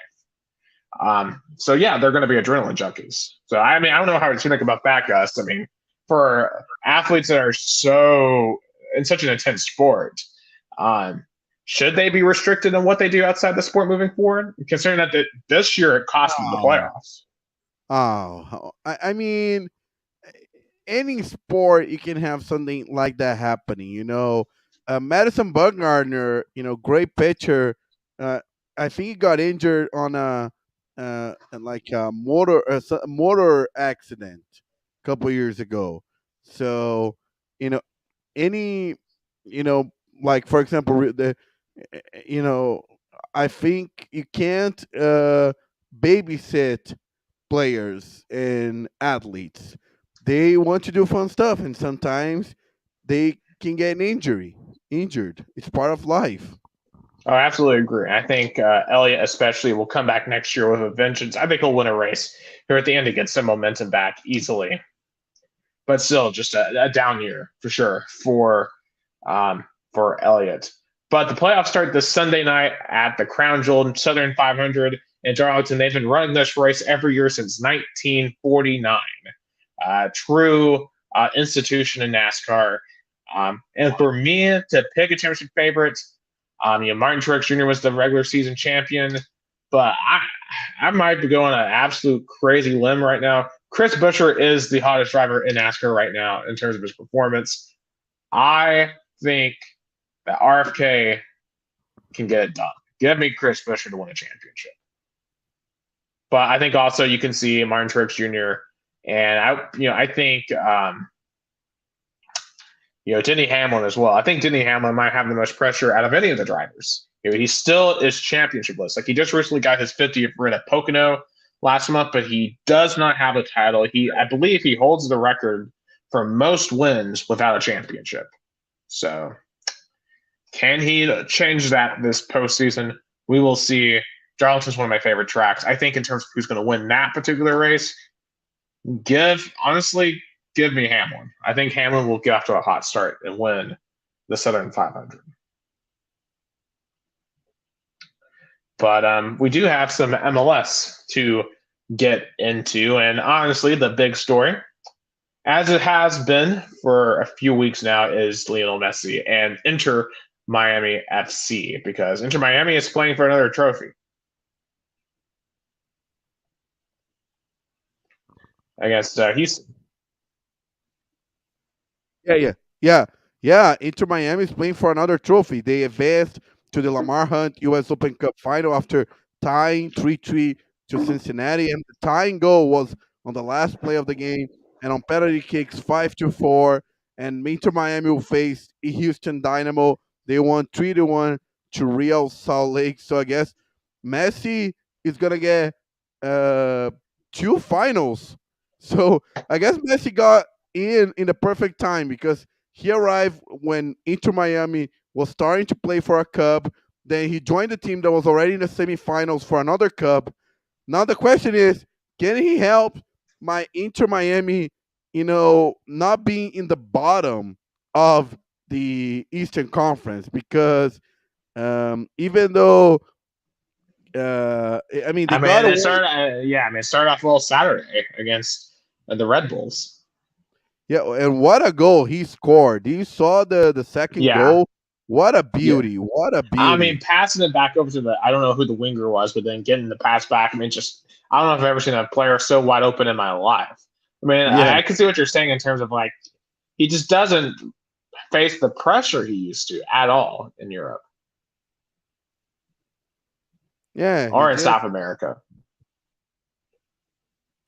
Yeah, he just don't have the pressure, the tightness.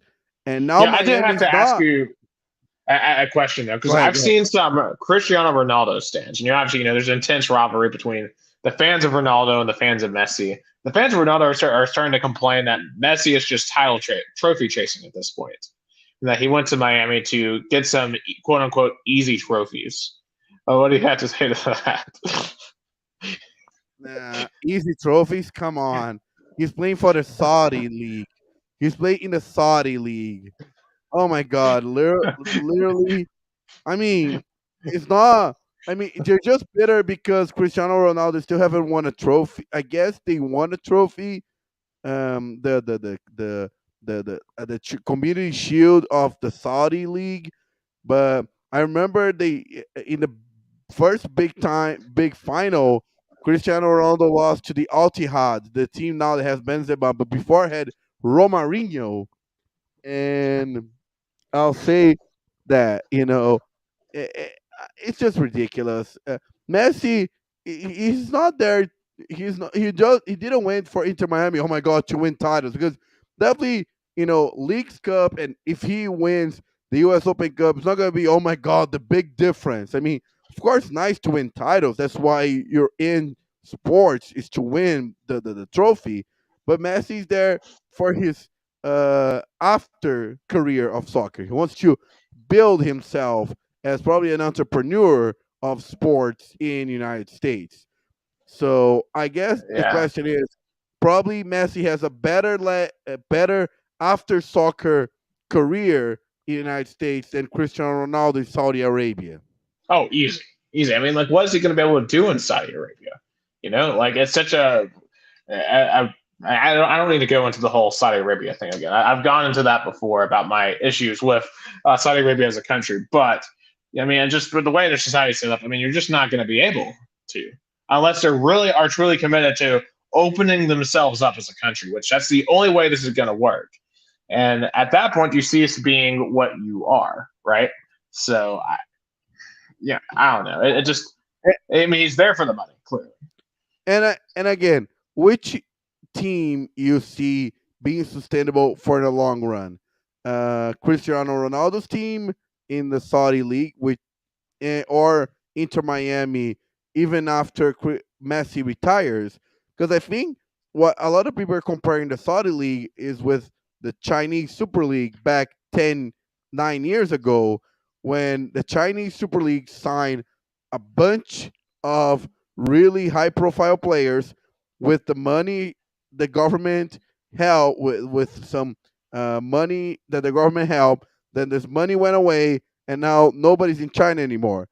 But now the Saudi government is giving money for the soccer league. So now the Saudi teams are able to get the players.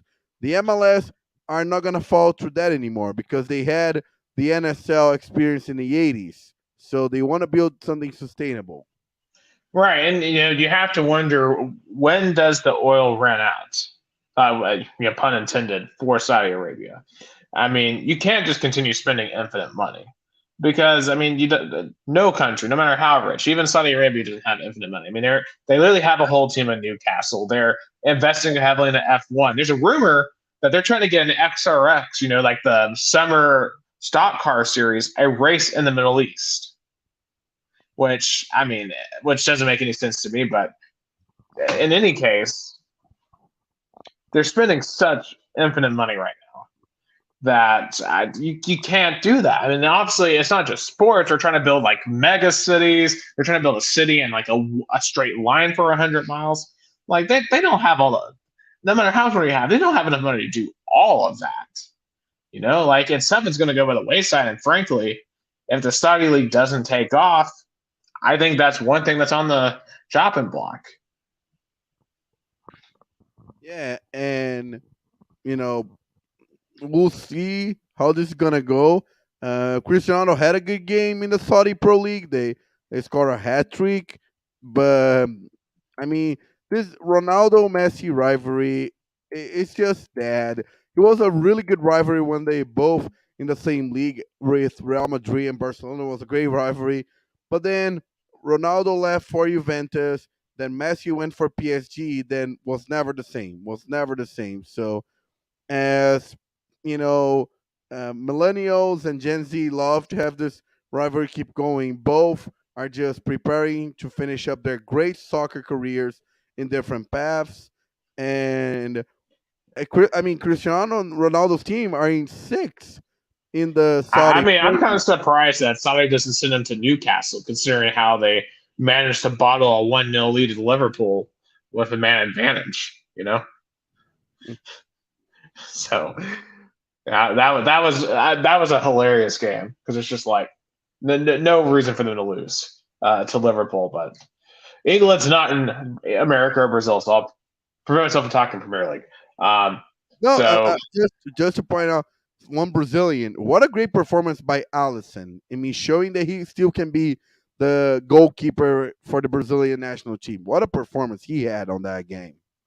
absolutely, I mean, all the pressure when you go down to early 1-0, and to be able to hold them off and get those counterattack chances. I mean, it was a work of art.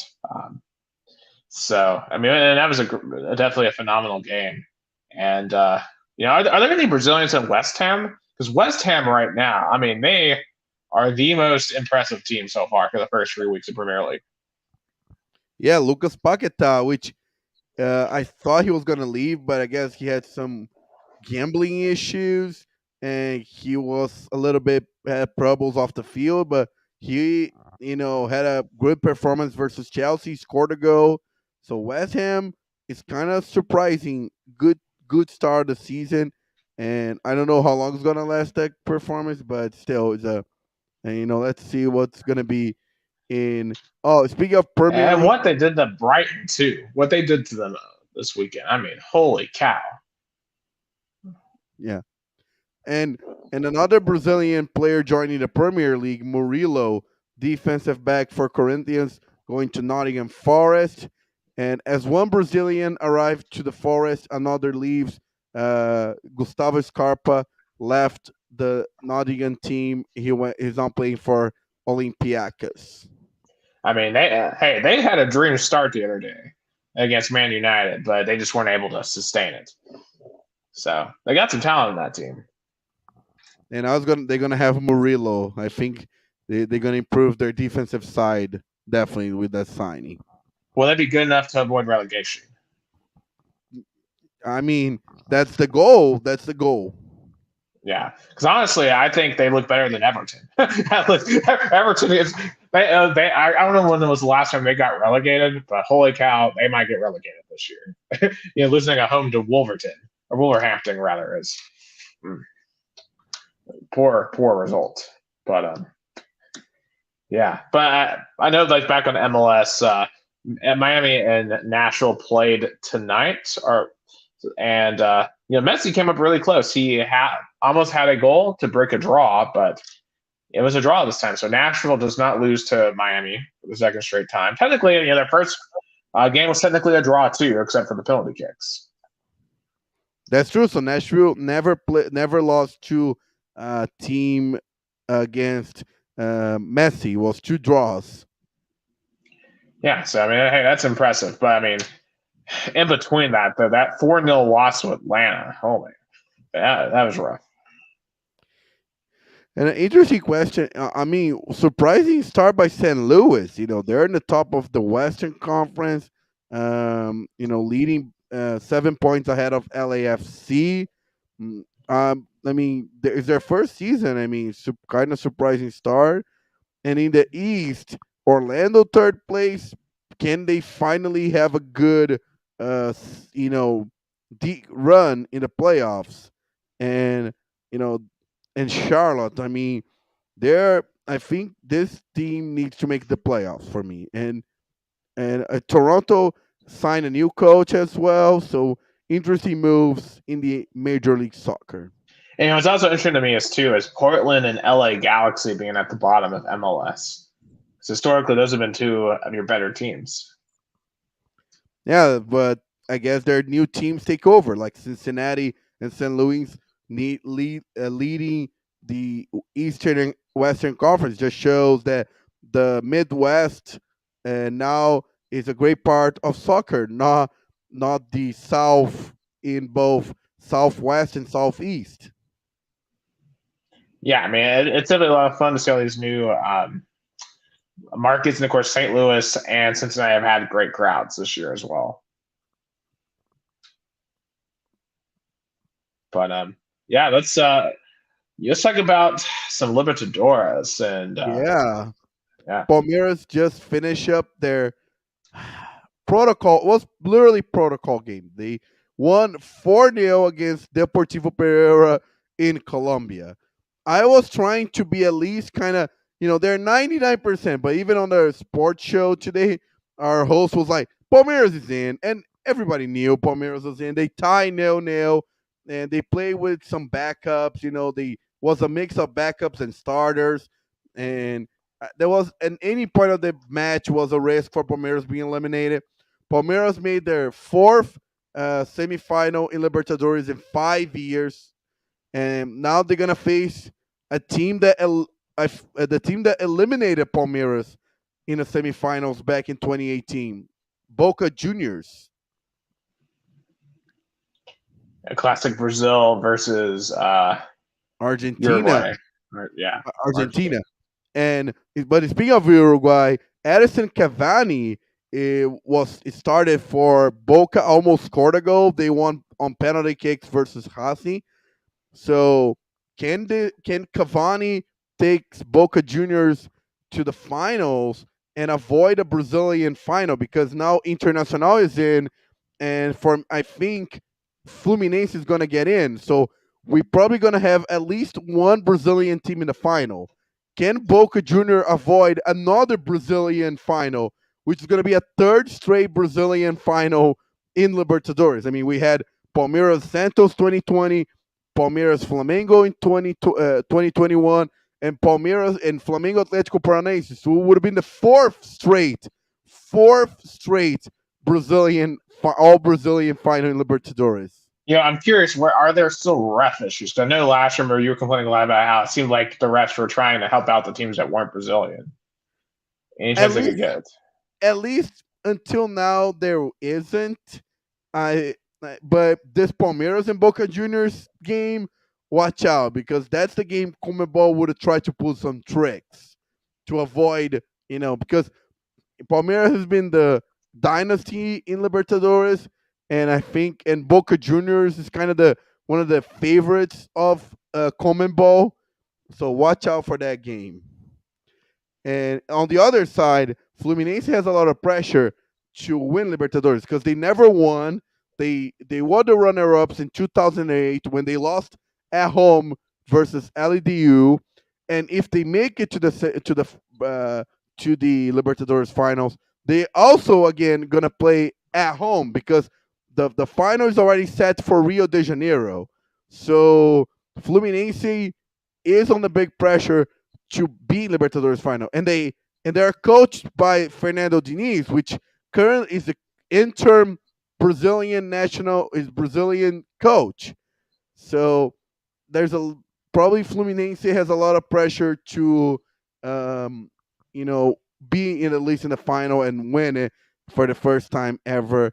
And I think those I mean, those are going to be two great matchups: Palmeiras, Boca, and Fluminense Internacional. Probably great semifinal matches for Libertadores semifinal. But Copa Sulamericana, the Europa League of South America, Corinthians had a lot of you know reporters and commentators, and even I agree, a shameful performance, true shameful performance. But you can ask, but they qualified. They are in the semifinals. Yeah, purely out of luck.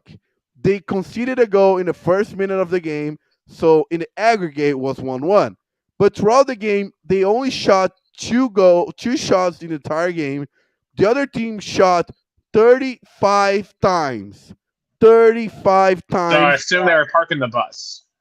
Yeah, literally they parked the bus and Estudiantes had four shots on post. Four shots on Oh post. wow, man, that must have been such a bizarre game to watch. It was a truly bizarre game to watch. Like I was broadcasting and I had the feeling that Corinthians was gonna concede the second goal. It was a matter of time. But they survived. I don't know how. I mean, there was a lot of memes said Corinthians should sign the posts of the Estudiantes Stadium. They were like jokes about Corinthians' best player in the season is the Estudiantes post because they literally saved Corinthians. And Casio again, great performance on penalty kicks. He saved two shots, and the other one, guess where the third shot went? Yeah, well, I mean, as The post. unexciting as parking the bus is to watch, I mean, if it works, it works, and it clearly worked for Corinthians. But I don't think you're going to win so many more big matches if you don't attack. Yeah, and Corinthians head coach Vanderlei Luxemburg was asked how shameful was his performance because how Corinthians literally parked the bus and for some and how got lucky through the shots that went on post, and Corinthians coach said, "Oh, we played with the adversities. We knew we had a goalkeeper that could save us in the penalty kicks. It was our strategy to park the bus, secure on defense or as much as we could, and we know if the game went on penalties, we had a goalkeeper that can save us." That's literally what he said. The strategy was, let's take this game for penalties because we knew the goalkeeper was gonna save us. And a lot of people are not happy about what he said because he said that Corinthians played so beneath his greatness, so little. The Corinthians played like a little team, not like a big team. Well, I mean, it sounds like to me he knew what his best shot was at winning, and he utilized his best shot at winning. And sometimes your best shot at winning isn't the most exciting. Like honestly, if I'm an opposing coach, for example, playing Heupel in the Vols, you know what I'm going to try to do? Run as much as possible, take the play clock as much as possible, and limit the amount of time the Vols can be on the field. Like, I mean, yeah, that's not the most exciting way to play. It's not exciting like how Heupel plays, but that's the most effective way to take them on. And Corinthians clearly they knew they didn't have the better attack that day, and but they thought they had the superior goalkeeper. And you know what?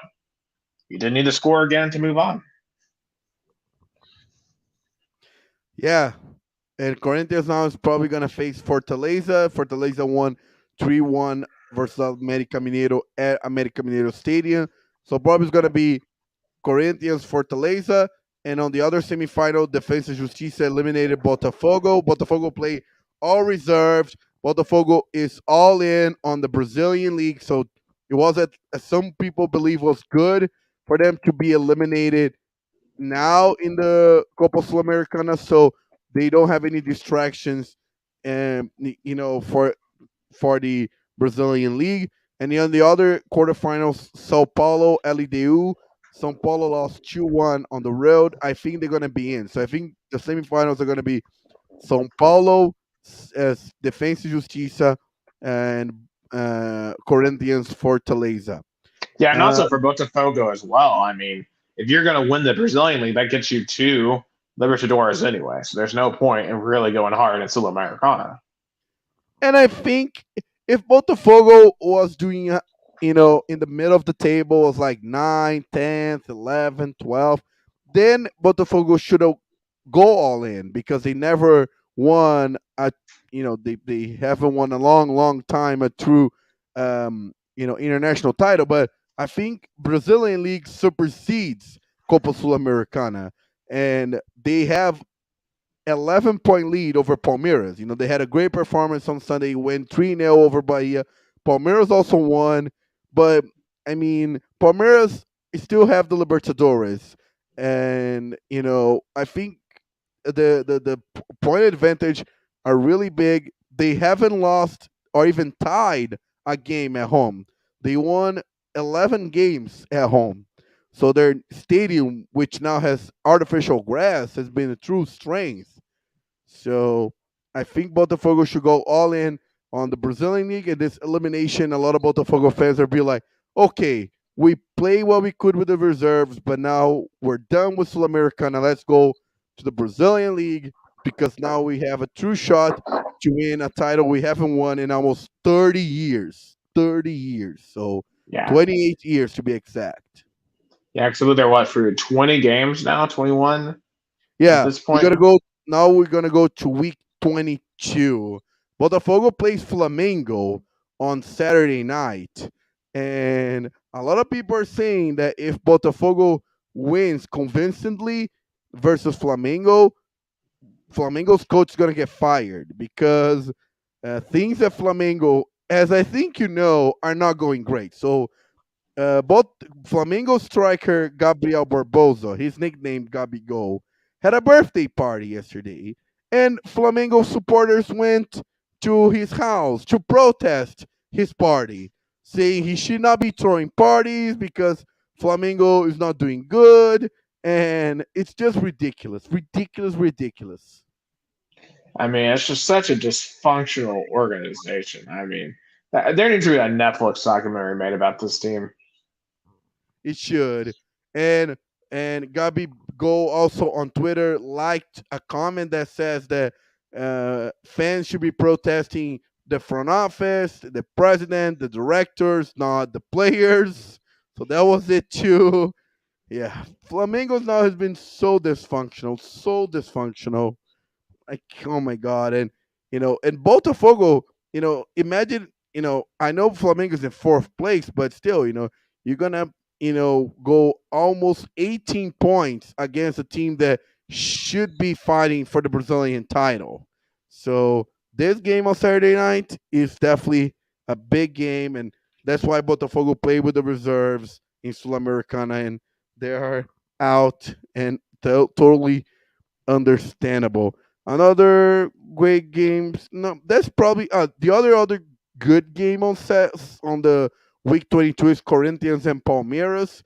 Palmeiras is second place, 11 points behind Botafogo. Corinthians still 4 points above relegation zone. So, and always is a rivalry game. Rivalry games are if big games. That's why Palmeiras, especially because of the 4-0 lead they had in the first leg, put a lot of reserves because Abel Ferreira was like, if I can't put the reserves because of such a good result we have in the first game, and we have this big game on Sunday, that's why they use the reserves. But that's the two games probably are big games for the Brazilian league. Just to finish up, another you know uh, another thing in Brazilian soccer, we both following the Rio Branco saga in the Paulista Under 23, the fourth division, the state of Sao Paulo. The game was tied 0-0. Was a goodish result. Of course, winning should have been better, especially play at home. Rio Branco had the largest crowd in the quarterfinals with 1,561 fans, which was a good crowd. Was, I think, probably the best crowd Rio Branco had in probably 4 years. And I think, but Rio Branco has played better on the road than at home. Like, Rio Branco has more wins on the road than at home. Rio Branco won two, two. Rio won 3 games at home, and on the road, I think it won also 3 games on the road.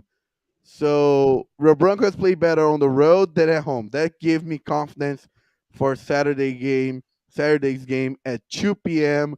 in Big Taquara Stadium, Taquarão, and I'm nervous, but I'm excited as well. Yeah, it's going to be hard because obviously I'll be wrapped up with the Vols game at that point, so I'll have to keep track tabs on what's going on down there on Rio Bronco the best that I definitely can. If anything, we guys can keep each other updated on each other games since they'll be both going on at the same Yeah, time. But yeah. Update me on the Vols, and I'll try to update you with the Rio Bronco. absolutely, that we'll make that work. And of course, I might just put the game on my phone or something while I'm watching the Vols play. But yeah, it's the same here. We're still in September, and it feels like a lot of Rio Broncos' most magical moments have been on the road this season. That's true. It's true. That's true. That's something I thought about this week. Good, Callero's game. The game that saved us from relegation, the first round on the road. The game that got us to the third round was on the road. The miracle of Penopolis to get us to the quarterfinals was on the road. So that was a great point. Yeah, it's been a ride, and it's like once again, it's like it's like the fourth or fifth time this competition, Rio Bronco has their backs against the wall, and we'll see if like every time before them they answer the bell. And I'm just curious if they win this game, who would be next? So it's kind of hard to pick because we had 8 teams left in the quarterfinals, and those 8 teams are still points for 1 to 8.